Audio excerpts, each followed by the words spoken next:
कि आज 3 मास का गर्भ भी है स्वामी, मैं किसके सहारे जीवन व्यतीत करूंगी, कैसे रहूंगी स्वामी। नवलदे रो रही है। भक्तों, आज नवलदे समय के अनुसार अपने गुरुदेव वैद्य धन्वंतर को याद किया। जिस समय नवलदे ने याद किया उस समय गुरुदेव जी पूजा में बैठे हुए थे।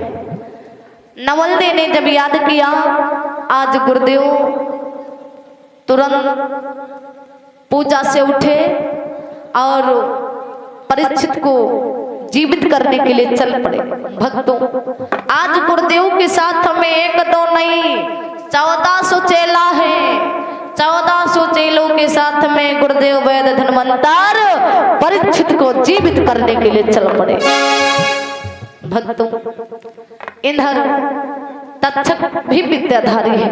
विचार किया कि अभी गुरुदेव जी आएंगे और परीक्षित को जीवित कर देंगे, तो मैं अपने पिताजी से क्या जवाब दूंगा। कहा पहले मैं गुरुदेव की परीक्षा लेकर के देखता हूं कि गुरुदेव परीक्षित को जीवित कर सकते हैं या नहीं, फिर उसके बाद में कोई उपाय करूंगा। आज परीक्षित आज तक्षक मन में विचार करता है और भक्तों एक बरगद के पेड़ को डस लिया। बरगद सूख गया। आज गुरुदेव जी परीक्षित को जीवित करने के लिए जा रहे हैं। आज उसी जगह पर तक्षक ब्राह्मण का भेष बना लिया और ब्राह्मण का भेष बना लेता है और गुरुदेव के पास आ गया। कैसा भेष बनाया हुए है आज?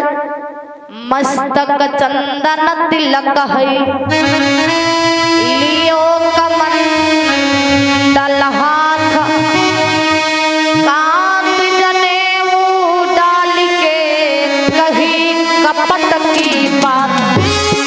मस्तक पे चंदन लगा है, हाथ में कमंडल लिया है और जाकर के गुरुदेव को आगे मिल गया। कहा गुरुदेव आप कहाँ जा रहे हो?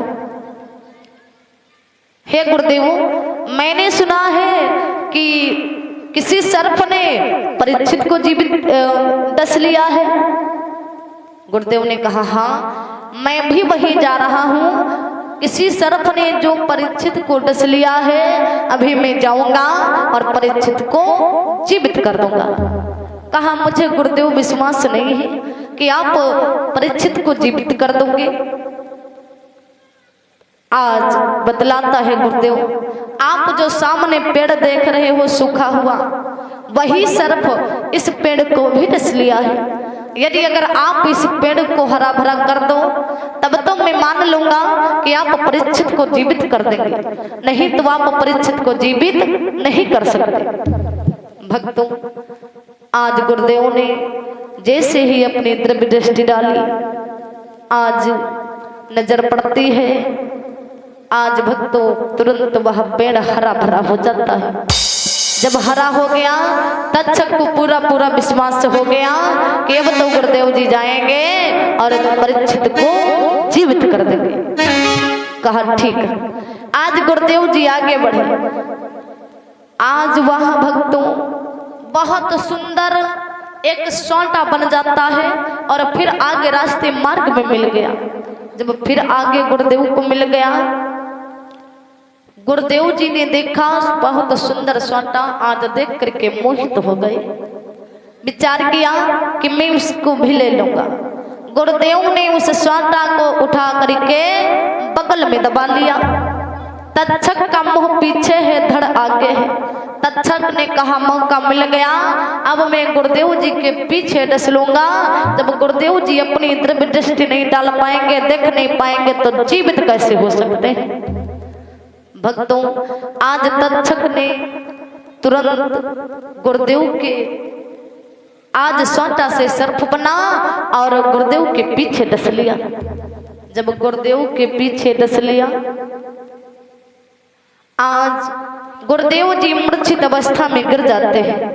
भक्तों, जय श्री राधे। ये है हमारे भैया राम प्रहलाद वर्मा, निवासी दफियापुर। इन्होंने भगवान के चरणार बिंदों में 501 श्रद्धा सुमन भेंट किया है। इसी श्रृंखला में फजलू रावत निवासी दफियापुर, इन्होंने भगवान के चरणार बिंदों में 50 श्रद्धा सुमन भेंट किया है। मनोज भैया जो मिर्चा निवासी हैं, इन्होंने भगवान के चरणार बिंदों में 20 श्रद्धा सुमन भेंट किया है। भगवती रावत निवासी दफियापुर, इन्होंने भगवान के चरणार बिंदों में 51 श्रद्धा सुमन भेंट किया है। राम शरण यादव चौराहा दफियापुर, इन्होंने भगवान के चरणार बिंदों में 51 श्रद्धा सुमन भेंट किया है। और ये हमारे भैया दुर्गा प्रसाद जी के चारों बेटे हैं, रवि यादव, सनी यादव और राजन यादव और साजन यादव। इन पांचों लोग मिलकर के शास्त्री जी को 51 श्रद्धा सुमन भेंट कर रहे हैं। भगवान इन सबका कल्याण करे, धन दान से भंडार भरे, सुख समृद्धि ऐश्वर्य शांति यश कीर्ति वैभव लक्ष्मी प्रदान करे। जय श्री राधे, जय श्री श्याम। आए हुए समस्त भक्तों को व्यासपीठ से जय श्री सीताराम। प्रेम से बोली वृंदावन बिहारी लाल की। भक्तों, जब गुरुदेव जी मूर्छित अवस्था में हो गए, आज नीचे गिर पड़े, अपने 1400 चेलों से कहने लगे, होई गई दगा कही चेलन से। आज गुरुदेव ने चेलों से बतलाया कि दगा हो गई। आज 1400 चेला रोने लगे और कहने लगे, गुरुदेव आप अपने बचने का कोई मुझे उपाय बतलाओ। गुरुदेव ने कहा, 1400 चेलों से सुनो, मेरे बचने का सिर्फ एक ही उपाय है। यदि अगर मेरे शरीर को मांद में गाड़ करके 3 महीने तक आप लोग बैठ करके झांझ बजाओगे तो मैं पुनः जीवित हो जाऊंगा। 1400 चेलों ने कहा, इसमें क्या बात है, 3 महीना नहीं चाहे 6 महीना बजाना पड़े। तुरंत आज गुरुदेव जी के शरीर को आज मांद में दाब दिया और 1400 चेला बैठ करके उस पर झांझ बजाना शुरू कर दिया। तक्षक ने देखा, कहा अब तो गजब हो गया, गुरुदेव जी पुनः जीवित हो जाएंगे और दोबारा जाकर के परीक्षित को जीवित कर देंगे। कहाँ कोई उपाय करनी चाहिए। आज तक्षक ने भक्त दोबारा एक बाबा का भेष बनाया और जहां पर 1400 चेला बैठे गुरुदेव की झांझ बजा रहे हैं, आज वहीं पर आ गए। भक्तों, 1400 चेलों को झांझ बजाते हुए 2 महीनों से ऊपर हो भी चुके थे। गुरुदेव को होश आने ही वाला था। इन्हर आज ब्राह्मण साधु का भेष बना करके पहुंच गए तक्षक, और जाकर के कहने लगता है कि आप लोग क्या कर रहे हो। भक्तों, 1400 चेलों ने सही सही बतला दिया कि मेरे गुरुदेव को शर्फ ने डस लिया है और मेरे गुरुदेव ने बतलाया है कि 3 महीने तक झांझ बजाओगे मैं पुनः जीवित हो जाऊंगा और 3 महीना पूरे ही होने वाले हैं। कहा, अरे मूर्ख हो गए हो, कहा 3 महीना नहीं पूरी जिंदगी बिता दोगे झांझ बजाते बजाते, लेकिन आपके गुरुदेव कभी जीवित नहीं हो सकते। कहा तू क्या करे। कहा इसको तुरंत बाहर निकालो। अरे गुरुदेव की लाश को बर्बाद कर रहे हो, कभी जीवित नहीं होंगे।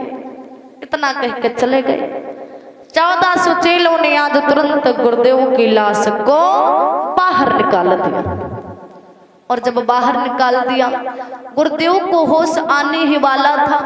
आज गुरुदेव बाड़ी बोले, कहने लगे आप लोगों ने बहुत गलत काम किया, होश आने ही वाला था। आज भक्तों 1400 चेला रोने लगे, कहने लगे गुरुदेव अब कोई आप दूसरा उपाय बताओ बचने का। गुरुदेव ने बतलाया कि मुझे बचने का कोई दूसरा उपाय नहीं है, बस एक उपाय है, यदि आप लोग अगर कर सको तो। कौन सा उपाय है। कहा मेरी लाश को काट करके हड़िया में पका करके अगर आप लोग उस मांस का रसपान करेंगे तो जितनी विद्याएं मुझ में थी आप सभी लोग विद्याधारी हो जाएंगे। भक्तों, आज 1400 चेलों ने गुरुदेव की लाश को काट करके हड़िया में पकाना शुरू कर दिया। तक्षक ने विचार किया कि अब तो गजब हो गया। अरे अभी तक तो एक ही वेद धन्वंतर थे, अब 1400 हो जाएंगे, और जब 1400 हो जाएंगे तो हम लोगों का कोई कार्य आगे नहीं बढ़ेगा। कहाँ कोई उपाय करनी चाहिए। आज तक्षक दोबारा भेष बदल करके जहां पर 1400 चेला आज गुरुदेव की हड़िया में पका रहे हैं वहां पर आ गए और कहा, आप लोग क्या कर रहे हो। 1400 चेलों ने सब कुछ सही सही बतला दिया।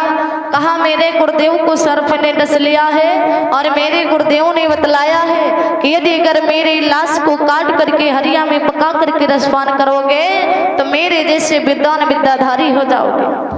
कहा, अरे मूर्ख हो गए हो क्या, अभी आपके गुरुदेव मरे, आपके गुरुदेव को सर्प ने डस लिया है और आपके गुरुदेव के शरीर में जहर फैल गया है और वही जहर आप लोग खाओगे तो अभी तो गुरुदेव ही मरे हैं, सबके सब 1400 ही मर जाओगे।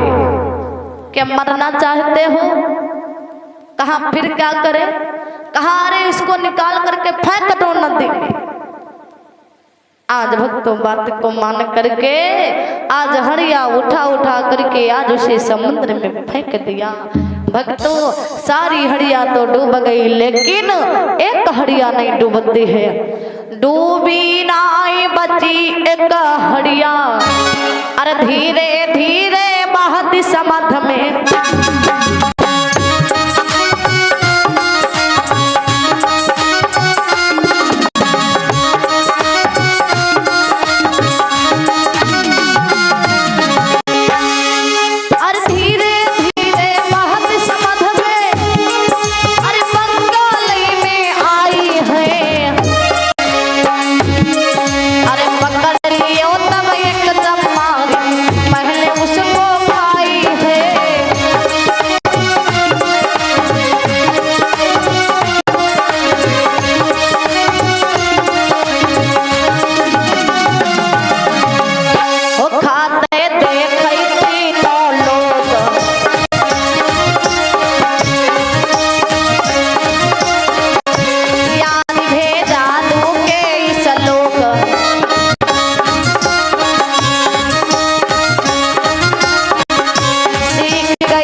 बंगाल देश को पहुंच गई। इधर घाट पर एक चम्मारिन की लड़की जाती है, वह हड़िया उसी को मिल जाती है। जब देखा हड़िया आज देख करके देखती है तो विचार किया कि देखो इसमें क्या है। जब थोड़ा सा चेक किया, आज जब थोड़ा सा खाती है तो आज खाते हैं उसे तीनों लोक दिखाई पड़ते हैं। बहुत सारे जादू के श्लोक याद हो गए, आज जादू करनी तैयार हो गई। भक्तों, आज गुरुदेव की वह विद्या बंगाल देश में फैल गई। इधर नवल्ली रो रही है, विचार करती है कि मैंने गुरुदेव को भी याद किया और मेरे गुरुदेव भी नहीं आए। आज रोते रोते नवल्ली सो गई। जब भक्त रोते रोते नवल्ली सो जाती है, आज उसी समय नवल्ली सपना देखती है कि वही मेरा भैया तक्षक गुरुदेव जी को भी डस लिया है और गुरुदेव जी की विद्या बंगाल देश में फैल गई है। भक्तों, आज नवलदे की आंखें खुली, मन में विचार करती है भक्तों, धन्य है प्रभु जी की लीला। आज अपने पति की लाश को लिया और अपने पिताजी के पास जाती है। जाकर के कहने लगी, पिताजी मैंने आपका क्या बिगाड़ा था पिताजी, जब आपने मुझे इस हालात पर पहुंचा दिया। पिताजी मेरे भैया तक्षक कहाँ है? पिताजी आप मेरे पति परीक्षित को जीवित कर दो। भक्तों, बासुक ने एक भी बात को नहीं सुना। आज तुरंत बुलवा करके आज पहरेदारों को और कहा, इस लाश को उठाओ और काफी दूर पर फेंको। जब अलग फेंकवा दिया, भक्तों आज नवलदे रो रही है।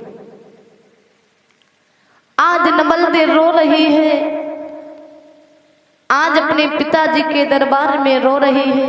और भक्तों, जब माताओं बहनों के पास कोई संकट पड़ता है, जब पति नहीं होता है तो किसकी याद करती है? अपने नैहर की ही याद करते हैं। का भजन की लाइन आई है बड़ी सुंदर, आप लोग श्रवण करिएगा। कहा गया है क्या?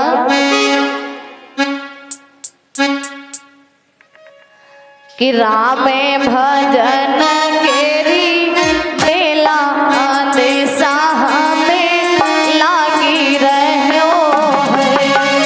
राम भजन केरी बेला देसा में लागी रहो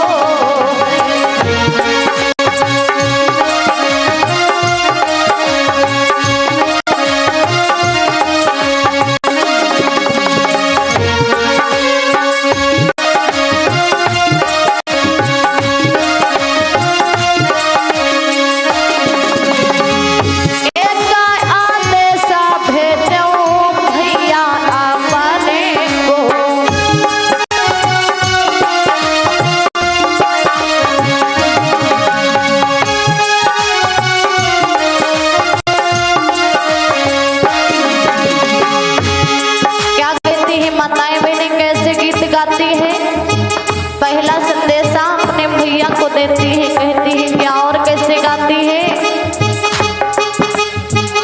एक आदेशा भेजो बाबुल आपने को,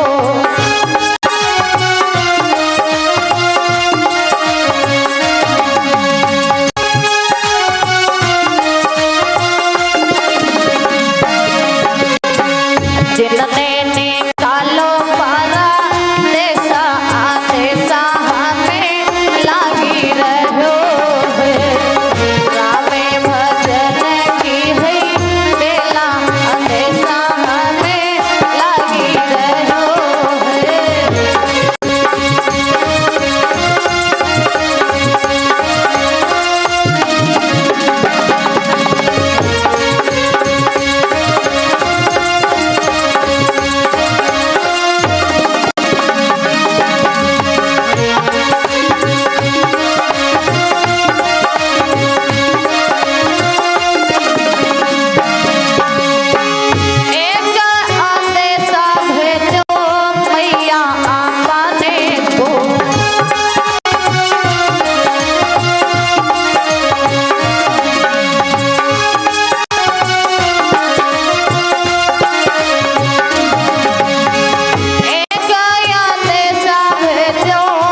कोई सुनवाई नहीं हुई। जब पिताजी ने लाश को फेंक दिया, आज भक्तों नवल दे रोती हुई अपने लाश को ले लेती है।